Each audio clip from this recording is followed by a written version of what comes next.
Assalomu alaykum aziz obunachilar va hurmatli Pavlonia qiziquvchilari. Bugun WhatsAppdan juda ham bir ajoyib video kelib qoldi va buni sizlar bilan baham ko'rishni istadim.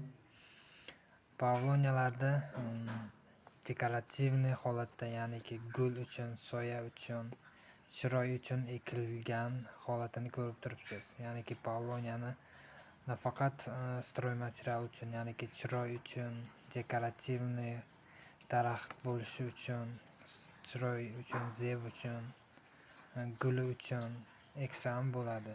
Ya'niki bu daraxtlarni 1 metr o'sgandan keyin 1 metrdan keyin qirqilgan. Ya'niki dekorativniy daraxt bo'lishi uchun, ya chiroy berish uchun.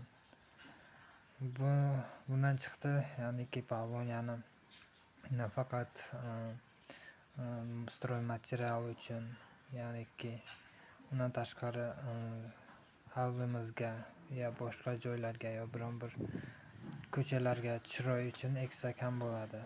Hurmatli obunachilar, videomiz yoqqan bo'lsa like va podpisatsiya tugmasini bosishni esdan chiqarmang. Rahmat, prosmotr uchun.